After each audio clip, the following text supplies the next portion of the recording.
اس ملزم کے بارے میں بتا رہے ہیں۔ فلموں میں، ڈراموں میں آپ لوگوں نے عدالتیں دیکھی ہوگی، بس اسی طرح سے عدالتیں ہوتی ہے۔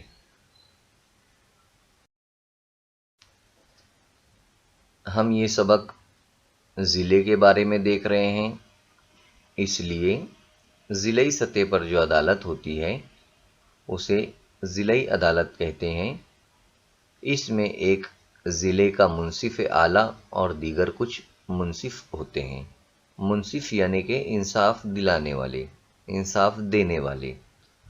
تو یہاں پر جج ہوتے ہیں، وکیل ہوتے ہیں جو ہمیں انصاف دینے میں مدد کرتے ہیں۔ تو یہ ضلعی عدالت جو ہے تو آپ لوگ دیکھ سکتے ہیں۔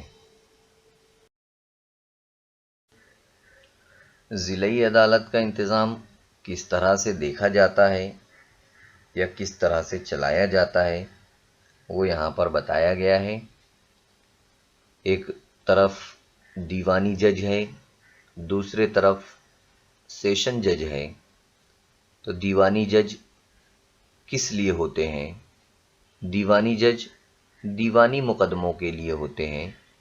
سیشن جج میں دو ہوتے ہیں، ایک مجسٹریٹ اول درجہ اور دوسرا مجسٹریٹ دوم درجہ فوجداری مقدموں کے لیے۔ یعنی دیوانی مقدموں کے لیے جو ہمارے مسئلے مسائل ہوتے ہیں عام لوگوں کے، وہ دیوانی جج دیکھتے ہیں، جبکہ فوجداری مقدموں کا جو معاملہ ہوتا ہے وہ سیشن جج جو ہے تو ان کے انڈر میں جو ہے تو دیکھا جاتا ہے۔ اس طرح سے ضلعی عدالت کے جو ہے تو کام ہوتے ہیں۔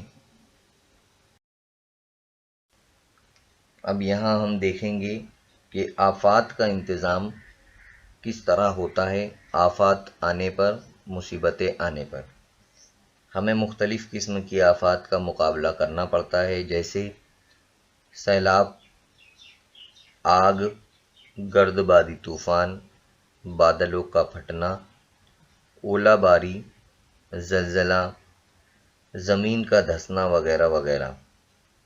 اسی کے علاوہ فسادات، بند ٹوٹنا، بم دھماکہ، وبائی امراض جیسی مختلف مصیبتیں جو ہے تو ہمارے پر آتی ہے، آپ لوگ تصاویر میں دیکھ سکتے ہیں۔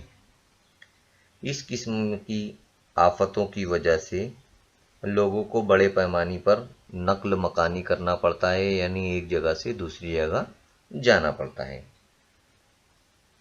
اس کی وجہ سے ان کی نو آباد کاری کا مسئلہ بڑھ جاتا ہے اور انہیں اہمیت دینا ضروری ہوتی ہے۔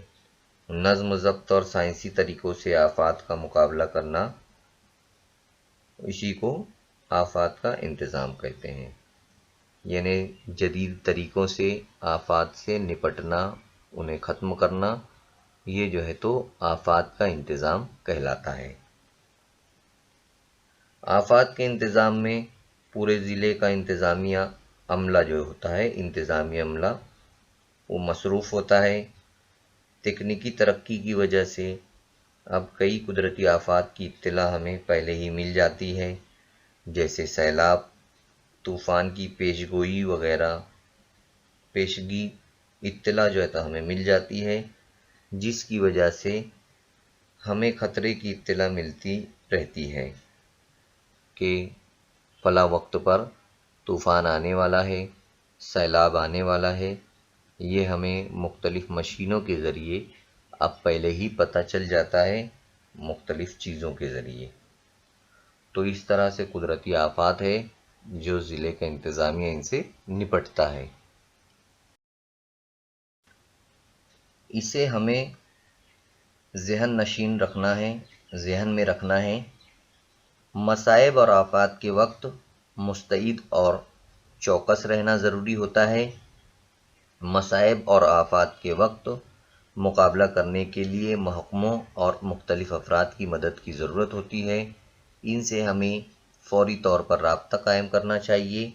اپنے گھروں میں ایسی جگہ جہاں ہمیشہ نظر پڑتی رہتی ہے، اسپتال، پولیس اسٹیشن، آگ بجھانے والا عملہ، بلڈ بینک وغیرہ کے نمبر ہمیں وہاں پر لکھنا چاہیے جہاں پر ہماری بار بار نظر جاتی ہے گھر میں، تاکہ مصیبت کے وقت ہم فوراً وہ نمبر کو ڈائل کر کے ہمارے لیے جو ہے تو ہم مدد کے لیے کسی کو بلا سکتے ہیں، اور اپنے دوست احباب کو بھی جو ہے تو یہ باتیں بتانا چاہیے۔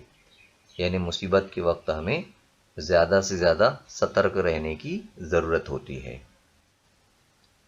کیا آپ جانتے ہیں مہاراشٹر میں کئی افسران نے انتظامیہ میں اصلاح لانے کے لیے تجربات کیے ہیں، یعنی الگ الگ کام کیے ہیں۔ ان کے تجربات کی وجہ سے شہریوں کو میسر آنے والی خدمات میں بڑی تبدیلیاں ہوئی ہے۔ اس کا نتیجہ یہ ہوا کہ حکومت کے تعلق سے شہریوں نے اچھی رائے قائم کر لی، حکومت کو شہریوں کی تائید حاصل ہوئی اور ان کی شرکت میں اضافہ ہوا، یعنی ایسے کام کیے جس کی وجہ سے عوام حکومت سے خوش ہو گئی۔ پہلا دیکھنا ہے لکھینا پیٹرن، یعنی کوئی ایک طریقہ ہے جس کا نام ہے لکھینا پیٹرن۔ انتظام بہتر طریقے سے ہو، شہریوں کو دی جانے والی خدمات مخصوص معیار کی ہو یعنی اچھی ہو، اس کے لیے احمد نگر کے اس وقت کے حاکم ضلع یعنی ضلع کلکٹر شری انل کمار لکھینا نے انتظامیہ میں کئی اصلاحات کی تھی، یعنی سدھار کیا تھا۔ ان اصلاحات کو لکھینا پیٹرن کے نام سے جانا جاتا ہے۔ طریقہ کار کی ایمانداری اور اصول آسان زبان میں پیش کرنا تاکہ لوگ ان کی خوبی کو سمجھ سکیں۔ اس طرح کی انتظامی تبدیلیاں عمل میں لائی گئی، یعنی لوگوں کو ایمانداری کے بارے میں جو ہے تو بتایا گیا، ایمانداری سے کام کیا گیا، لوگوں کے کام ایک ہی چھت کے نیچے انجام دیے جا سکے، اس کے لیے انہوں نے ایک کھڑکی کا منصوبہ جاری کیا، یعنی تمام کام ایک ہی جگہ ہو، لوگ بھٹکے نہ ادھر ادھر، ایسا انہوں نے انتظام کیا۔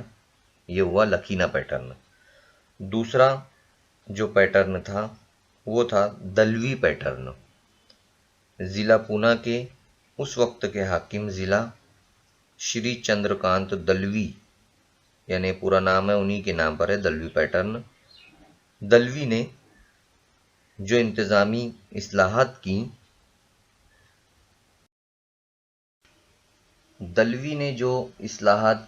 انہیں دلوی پیٹرن کہا جاتا ہے۔